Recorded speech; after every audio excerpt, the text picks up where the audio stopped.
الحمد لله رب العالمين والعاقبة للمتقين والصلاة والسلام على رسوله محمد وعلى آله وصحبه أجمعين. من بعد hörmətli tamaşaçılarımız, Assalamu aleykum ve rahmetullahi ve berekatuhu. Efirda İmam Nasır'ı tapşırığı bara, indi sizden kelip erişken sorularga cevap tabatağın tapşırığı, indi eğer de sizden sorularınız kalgan kanallarına ekranda görgen adreslerga yollay alasız. Oznayım o imamı-sabashki-hazur.ru. Endi bugungi imamımızga kelgende, hörmətli tamaşaçılarımız, bugün bizning studiyamızda qonaqda Qozonimizning G'adil masjidi imom xatibi Rustam Hazrat Bakirov. Rustam Hazrat, assalomu alaykum va rahmatullohi va barakatuh. Va alaykum assalom va rahmatullohi va barakatuh. Xayrli kunlar. Xayrli kunlar bo'lsin sizga da. Amin. Endi Alloh taolo til ochiqlab berib, shusha tomoshachilarimizdan kelgan savollarga javob qaytargan nasib bo'lsa edi. Hamma bismillah deb boshlab yuboramiz. Birinchi so'rov, Alloh taolo butun yerda da deb aytib bo'ladimi? Bismillahirrahmanirrahim. Allah Teala ismiyle ben başlayız. En birinci inde şu şunda bir kızık bizim topşırılarımız inde imamdan soruyoruz. Her bir imam bizde inde eğitim inde her bir şu soruya cevap vergende sen Allah Teala bilir şirek dibinde. Hem biz inde özü bizim çik medresede okutlar şu cevap veririz. Bu muhterem karşılarımız, tanışılarımız bir kızık hem tiden soru.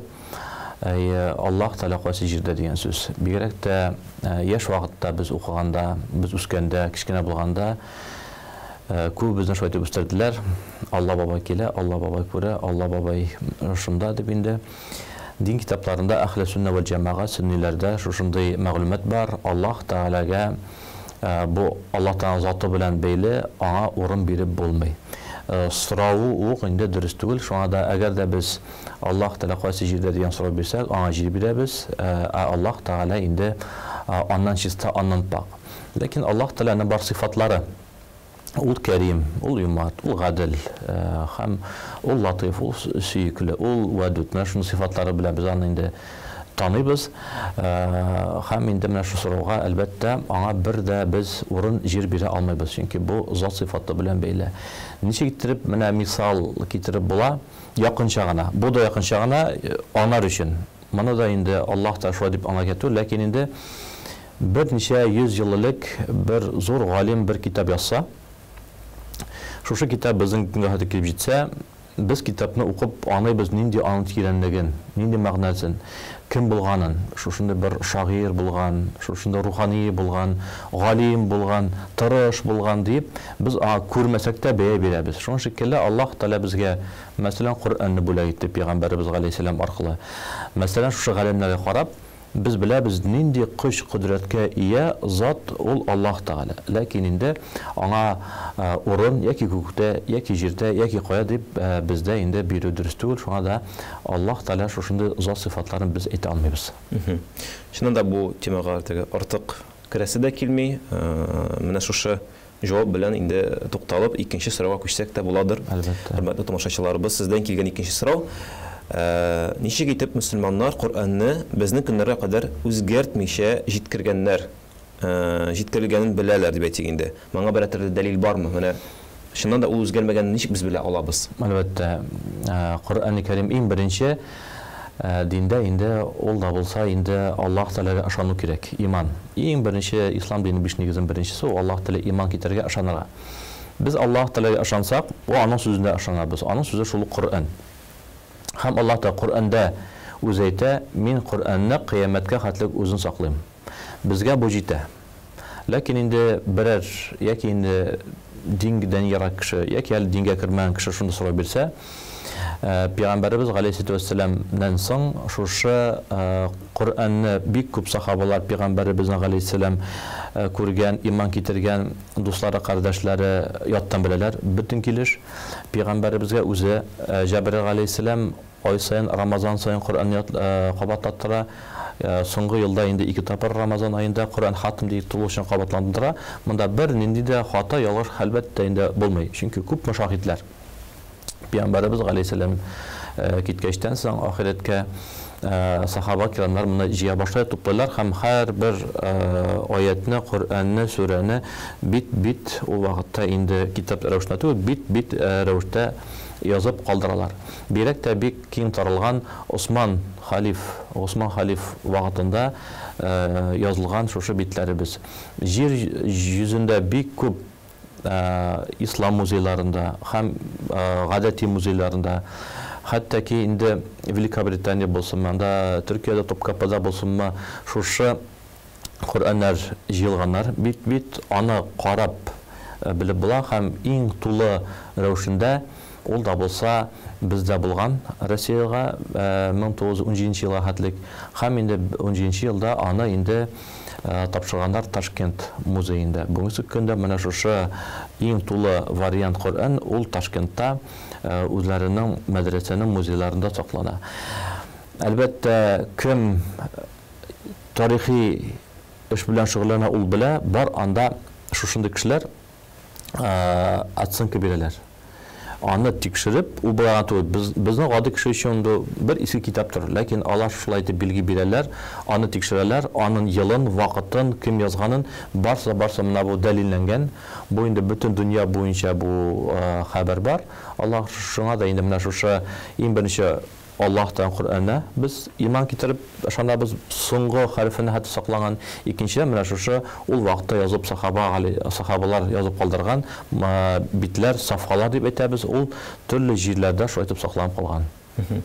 Бүгенге көндә инде мәсәлән, хәтта ки без үзебездә репринт басмасы чыгардык. Әле ул ни бар 200 ел дип кенә әйтик инде, 1804 елда бастырылган бит инде үзебезнең Казанда беренче басма китап, Коръән китап дип. Мәсәлән, инде хөрмәтле тамашачыларыбыз, аны да алып карасагыз, ул да бүгенге көндә чыга торган Коръән китабы белән бер үк вакытта, бер үк төрле, хәтта ки битләре дә туры килә дип әйтик инде. Шуңа күрә минемчә, хәтта ки бу да 200 елда бер нинди үзгәреш кертелмәве аңлатып тора, нинди генә чырлар булмасын безнең менә бу соңгы 100 елда дип әйтик инде, дин бетеп торган арада да ул бер дә үзгәрмәде. Хәтта ки инде бу да бер кичкенә генә булса да, хәтта ки безнең якның дәлиле дә булып тора алады минемчә.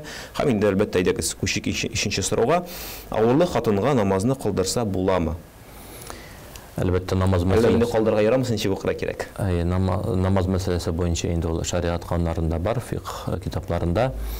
Авырлы хатын турында икле дип монда инде аңларга кирәк. Асыслап үтәбез инде авыру түгел, авырлы. Авырлы хатын кызларыбызга намаз калдыру тиешле түгел. Авырлы хатын кыз ул инде шушы баланы апаткан шартлы гадәти хәлгәнче укыган, шулай итеп укыйбыз. Әлбәттә, монда инде искәрмәләр бар. Мәсәлән, инде хатын кызга авыр, төрле була, төрле хәлләр була. Кайбер саклануга яталар бит кызларыбыз яки хатыннарыбыз дип әйтәбез, сохранение төрле. Кемнеке җиңел үтә, кемнеке дә авыр үтә. Шушы вакытта искәрмәгә карап без инде кешенең хәле китсә, ул вакытта инде хәл кайткан шәһәт көттә дә, ләкин кире казалап кайтарып инде укый. Шуңа да әлхәмдүлилләh шөкер, хатын кызларга инде шундый көннәр бар, күрем көннәре. Аннан тыш без инде намазларын алар укыйлар. Беренчедән һәм икенчедән әлбәттә бала тапкач, анда бар инде әле шушындый кан чыгу вакыты. Шушы әлбәттә ул кан чыккан шәһәт укымыйлар. Кан чыгып, хатын кыз терелеп беткәч, тарын беткәч дип әйтелә китапларда, ул вакытта кире инде намазларын дәвам итәләр. Менә безнең бит бар хәйт дип әйтик инде, нифас һәм истихаза. Менә нифас вакыты 40 көн дип әйтелә, ләкин анысы да кан күреме дәвам итәргә мөмкин. Бу вакытта инде 40 көннән соң алар укырга тиешме барыбер? Монда карарга кирәк, һәрбер хатын кызның үзенең табигый сәламәтлегенә, хәленә карап. Менә шушы чистарын 40 көн үтеп чиста булса, ул әлбәттә үтә. Әгәр 40 күп һаман да чистала булмаса, анда инде күренсә, ул вакытта инде чисталан көтеп бетерә. Алла белсә иншалла. Мәсәлән, анда күршеләребез, дусларыбыз, без үзебез мөселман, алар да әйтәләр, без дә мөселман, ләкин намаз укымый. Һәм бер көнне намаз укый башлый. Бу очракталар нәрсә эшләргә? Мәсәлән, үзләре чыннан да уразада тоталар, бүтән мөхәммәлендә калалар, ләкин алар әйтәләр, миңа әле намазга иртәрәк, мин әле менә баса алмыйм әле, нәрсәдер мине этәреп тора дип әйтәләр дә, и бер көн Аллаһка шөкер намазга да басалар. Менә бу алдагы көннәр өчен, менә алар кайчан инде ураза тота башлады, ләкин әле намаз укымыйлар иде. Бу вакытта менә ничегрәк аларга үтәргә? Дин буенча шушындай кагыйдә бар. Яссиру ва ла тугассиру дигән Пәйгамбәрбез алейһиссалам җиңеләйтегез динне авыратмагыз дигән.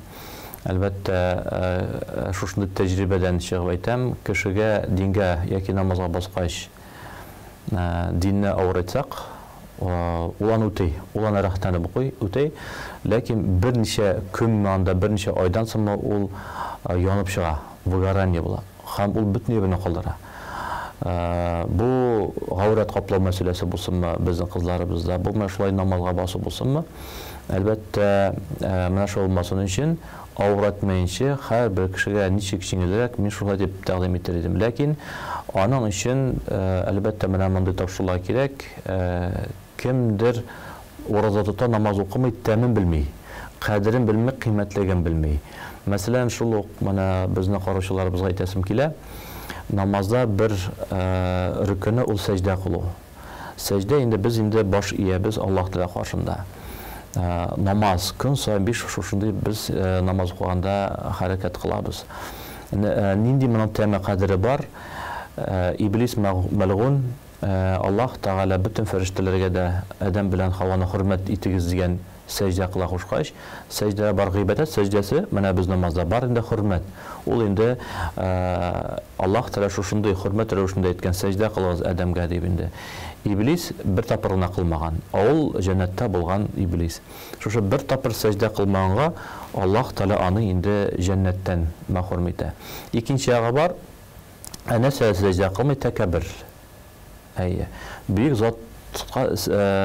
затның әмрен буйсынмый. Шуңа да әгәр дә без белсәк иде, бу тормышта барыбер дөнья шулай китереп безне инде Аллаһ Тәгалә бер вакыйга куячак, кемгәдер булса илегә туры киләчәк. Шиксез, укырга кергәндәме баланы яки инде хастаханәдә табиб кырынамы, төрле менә күршеңә шул бурычка сорап кирсәң, барыбер инде анда киерелеп, менә шулай итеп бирәле дип әйтмәсәң, бераз гына бөгелеп, инде шушы рөку сәҗдә формасында кеше сорый.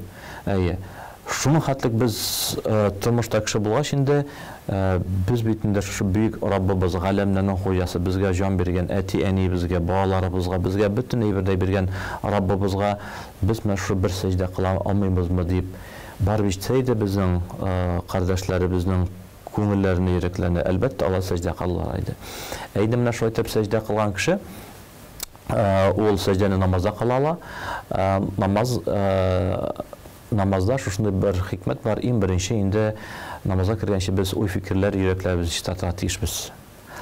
Аннан соң инде кием һәм намаз укытган урыннарыбыз бар. Мәсәлән, өйдә укысак, өебезне чистартырга тиешбез. Һәм инде өченче үзебезне чистартырга, тәһарәт дип алабыз, сулар белән инде. Аннан соң керешәбез кыйблага карап, ниятләп инде намазга. Әгәр дә менә шушыларны без тәмен, кадерен белсәк, уйлап кына карагыз, башта уй фикерне чистартабыз. Нәрсә дигән сүз? Кай бер кеше уйга батып, авыруга әйләнә.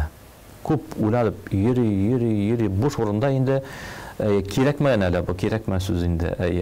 Һәм авыруга салына, бер хәбәр ишетә дә, ул аңа кирәк тә түгел. Менә әле намазга хәтлек, менә шулай чистартсак ничек хикмәтле. Нәрсә әйтәсем килә? Кирәкмәгән уйлар дөрес анагыз инде. Көннән бер көнендә авылга оныклар кайткан. Әбиләрне кайтканнар әйтә, әби, анасын өчен генә әйтәм, нәрсәгә у фикерләрне чистартырга кирәк. Әби, менә яңалыкларны укыдык. 8 миллиард елдан соң җир шарына комета төшә, җир шары бетә. Әбисе инде кайгыра башлый. Балам ди, качан төшә ди? Әби 8 миллиард елдан соң төшә ди. Ой, ярар, дөрес итмәгән бел дип тора. Нәрсә булды әби? 8 миллион елдан соң дип укыганым инде бит әди. Ну, әбигә инде 8 миллиардны, яки безгә 8 миллионны, ләкин инде 8 миллион дип әйтсәң, ул кайгырып бирер иде. Моңа кирәк тә түгел. Ну, безгә 8 миллион елдан соң нәрсә безгә кайгырырга, без әле бүгенгесе көн өчен кайгырырга тиешбез инде.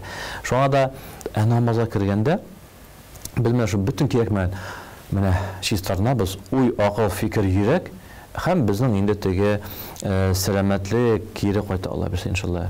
Икенчедән инде үз кием һәм үзебезнең намаз укытан җир. Мәчет булсын, сәҗдә кыла торган үй булсынмы, ул безнең менә эшләтә хезмәт итә торган бүлмәләр җирләр булсынмы, чисталыкта сәламәтлек бар, анда төрле авырлар юк.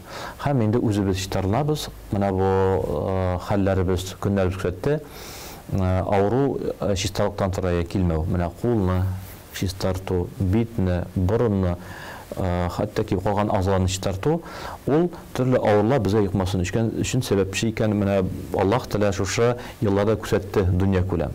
Шуңа да әле намазга керешмәдек, Аллаһ та безгә күпме бәхет бирә. Намазга кереп китеп сәҗдә кылсак, әлбәттә инде Аллаһ та күрә, без тәкәбберле түгел, без бөек Аллаһтан таныдык, һәм Аллаһ Тәала бу дөньяда үзен белә, һәм ахирәттә үзенең иншааллаһ җәннәтен бирә. Шуңа да менә шулай итеп манасак, без инде менә шу намазларыбызны калдырмаенча укый башлар идек. Монда инде әйтәбез бит, әлбәттә калган намазны дингә кергән кеше инде кире кайтмый укый башлана, ләкин шушындай вакыт була, безнең инде мөхтәрәм кардәшләребез дә килешә аның белән намазга кала.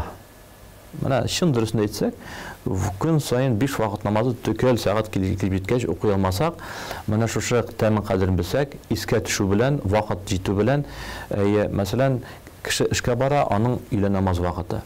Әлбәттә ул битендә белә 15 минуттан килеп җиткән, вакыт керде. Юк, әлбәттә ул көтә 15 минут, әйтәбез бит, вакыт туры килмәде, ләкин вакыт керде, килде, тәһарәт алды, намаз укыды, иркенләп эшен дәвам итә. Алла бирсә иншалла. Өченче ягы бар, намаз укуның инде Аллаһ Тәала безгә шулай итеп көнне 5кә бүлергә ярдәм итте. Бу шушында бер әйтем бар, яшьләр арасында бик каты популяр, ул инде планирование дня. Ой, кеше әйтә, менә планирование дөнья эшләсәң, синең эшең алга китә, малың күбәя, тормышың җиңеләя дип. Безгә Аллаһ Тәаланың инде 14 гасырлык пәйгамбәрбез Мөхәммәд галәйһиссәлам аркылы Исра һәм Миъраҗда шушы көнгә 5 вакыт намазы бирде. Без шушы намазлар арасында үзебезнең тормышыбызны кыла алабыз.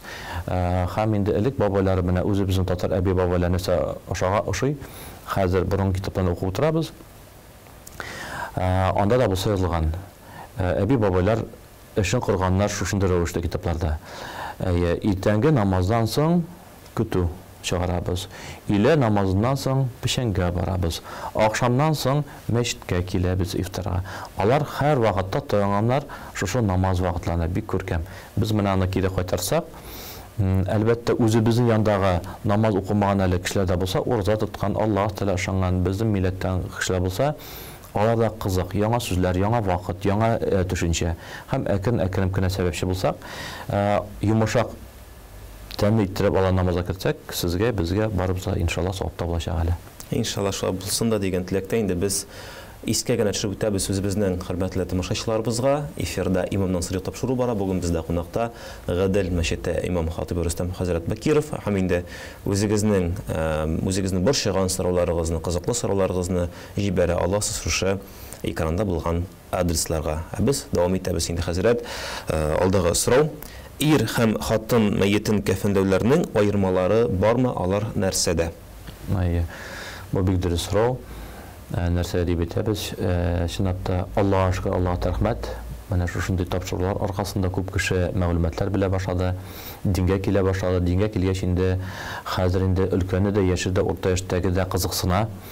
Әлбәттә кеше бит инде мәчеткә килә күп өч сәбәптән. Беренчедән инде бала тугач, ул да булса исем кушырга. Икенчедән шушы бала үскәч инде аны гаилә корганда никах утырга, өченчедә инде якыннан узатканда. Һәм берничә 20 ел дип алыйк элек карасак, һәм бүгенге көнгә карасак, Аллаһ рәхмәтләре белән кешегә кызык. Кеше килә, сорый, һәм инде ул аңлый, Аллаһка шөкер. Менә шушы өч туй дип бездә татарларда әйтелә торган бер әйтем бар. Исем кушу туе, никах туе һәм соңгы юлга озату туе дип әйтәбез. Шушы соңгы юлга озату туенда әлбәттә без гомеребезне тәһарәт гусулы үткәрәбез, һәм инде соңгы юлга озатканда да без тәһарәт һәм гусулы китерергә тиешбез, Алла бирсә иншалла. Кәфенләү мәсьәләсе буенча лифафа, изар, анда камис дигән шушында инде аның үзенең дин сүзләре бар, ләкин гади гына әйткәндә ахират күлмәге дип без электән инде ишетеп үстек. Гадәттәгечә инде гусул һәм тәһарәтләнеп ахират күлмәге кигезәбез. Ләкин ир кеше белән хатын кыз бу дөньяда да киеме аерыла, һәм дә аны соңгы юлга озатканда да аерыла. Бу сорауга җавап шушындай: ир кеше белән хатын кызның аермасы ике киемнән гыйбарәттер. Беренчедән хатын кызга әле иң беренче күкрәк түренә куялар бер ак чүпрәк, икенчедән инде яулык. Ир кешегә инде күкрәге куелмый һәм яулык бәйләтелмәй. Калганнары шуллык.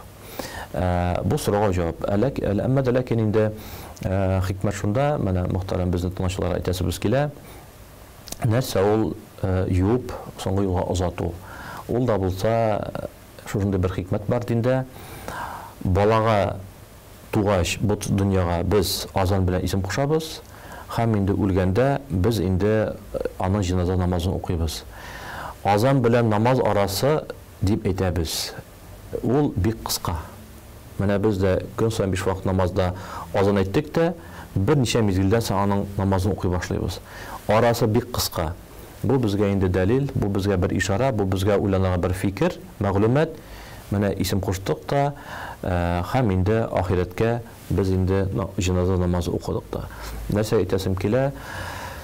Аллаһ шөкер, хәзер андый сүзләр бетте. Элек вакытта инде без 96 елларда менә шулай итеп инде мәдрәсәләргә укып, менә шул имам вазифасы иткәч, күңелдә бик каты инде якыннарыбыз өчен, туганнарыбыз өчен, таныш дусларым өчен инде әйдә намазга, әйдә инде мәчкә дип менә җан атып йөри идек. Менә ул вакытта яшьлек үземнән генә тора дип инде, әлбәттә бу Аллаһ Тәгаләдән тора инде, бездән бер сәбәп йомыша итеп чакыру һәм аларга нәрсә җиткезергә микән дип уйлаган. Менә шушы мисал бик яхшы, чөнки күп кеше ул вакытта әйтә, вакыт бар бит әле.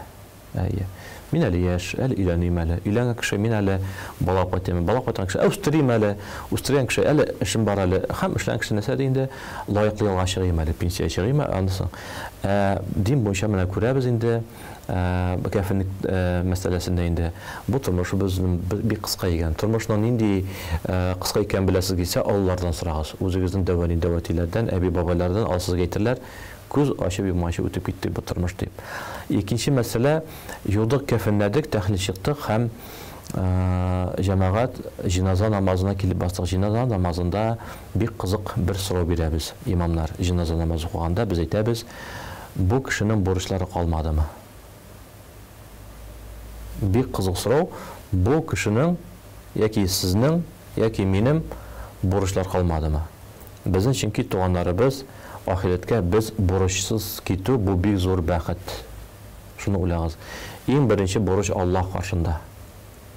Аллаһ Тәгалә безгә барсын да бирде. Менә җаннан алып, без дә бу дөнья тудык, без дә китәчәкбез. Барсын да әтине бирде, әнибне бирде, һаваны, сәламәтлекне, туган телне, ватанны, динне, иманны Аллаһ Тәгалә барсын да бирде дә, без Аллаһ каршында бурычны, шушы Аллаһ каршында без бурычны үтәп бетердекме? Икенчедә инде әти, әни каршында бурычыбызны, вазифабызны үтәдекме? Бу бик әһәмият.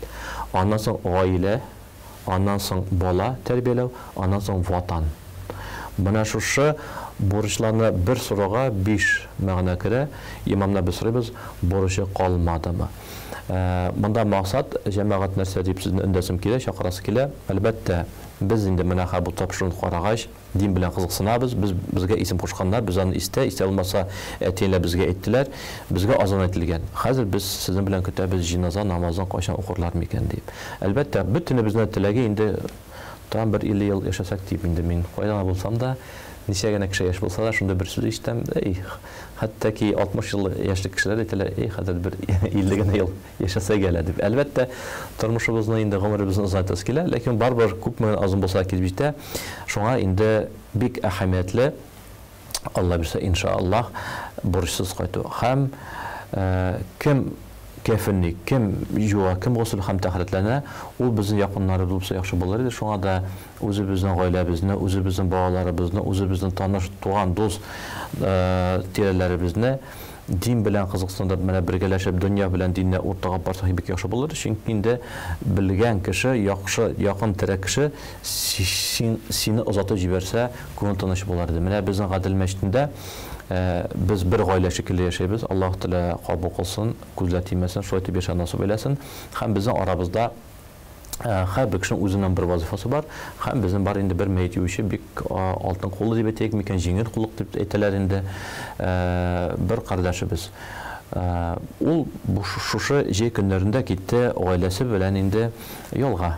Машина белән үзебезнең бер икенче шәһәргә мәчеттә килеп бер бабай сорый, хәзрәт, безнең теге кардәш кайчан кайта?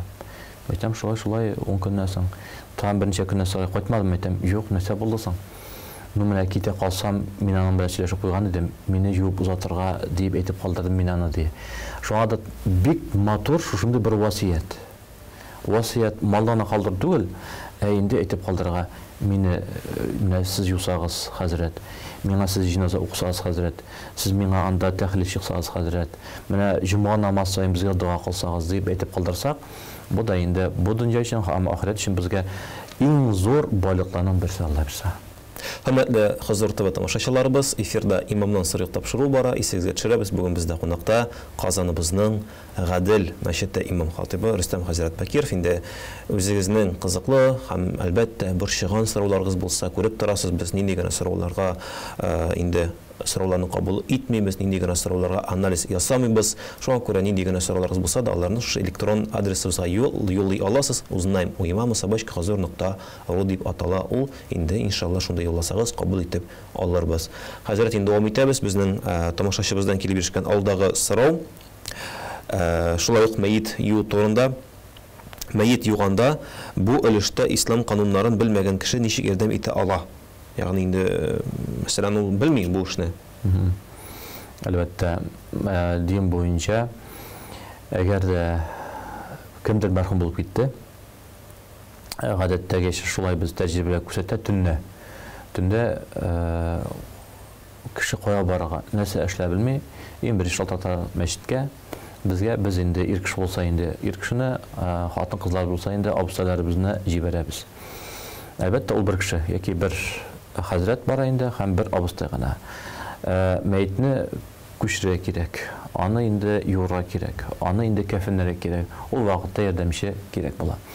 Анда инде безнең хәзрәт абыстайларыбыз әйтә, гусыллә тәхәрәтләп, ир кеше булса миңа 2 җигет кирәк, якыннары, курыкмай торганнары әле кирәк әле, була гына түгел. Чөнки чынлап та кеше каушап китә, куркып китә, мәйт күргәннәр юк, гомер буе дөньяга мәңгелеккә килгән дип кеше яши. Якыны китте дә барды, менә әтисеме, бер туганымы калтырая төшә. Буена да кешене калтырая төшә инде. Шулай хатын кызлар абыстай әйтә, гусул тәхәрәтне алыгыз, 2 кеше миңа ярдәмче кирәк ди. Әлбәттә, алар дин кануннарын белмәскә мөмкиннәр, ләкин шушы мәйт юучының әйтүе буенча алар инде ярдәм итә алалар. Чөнки инде барсында шушы хәзрәт яки абыстай үзе башкара, инде менә шу алып бирүләре, күтәреп торулары, анда башта уң яктан югыра кирәк, аннан сул яктан шушы күтәреп торулары, алар инде ярдәм итеп булыша алалар. Әле су ташып торучылар ярым бар бит алар, мәсәлән, алар инде шундай булышчылар. Су ташу буенча без бик кызык бер менә үзебезнең мәчеттә хикмәт таптык. Хәзер инде безнең Татарстаныбызда да һәм безнең Казаныбызда да мәйет юу бүлмәләре бар. Без дә үзебезнең Гадел мәчетендә аны оештырдык. Кайчан менә шушы авырлык киткәч, кешедән шикләнә башлады. Чын дөресен әйтәм, инде кеше нинди генә кеше булса да, яратса да, теге авыр больницада мәрхүм булса, өенә кертәсе килмәде. Әлбәттә, инде кешене калдырып булмый. Юк булатырга кирәк. Дин кануннары буенча без мәдрәсәбездә бүлмә эшләдек. Һәм анда эшләгәндә шундый эшләдек шлангы. Шунда сиптереп генә юрга һәм койдык кумган. Һәм без бүгенге көндә Аллаһ шушы тaqсан кумган белән юабыз. Шланга белән дә юбла һәм кумган белән дә. Менә кызык мәсьәлә, ул элек-электән килгән, кичкенә вакытта укытны күреп үскән, кумган сез әйтмәшле инде биреп торучылар бар иде. Ир кеше булса инде апаларыбыз тыгында күрмәенчә генә җылы кумган конфара салып инде тaqсан белән монда нинди хикмәт күрдек? Хикмәт шушында, кумган белән мәйтне юганда су исраф булмый. Тегендә чөнки барыбер кагызасын аның кыйммәте юк. Там бит алып тора. Алып тора, әйе.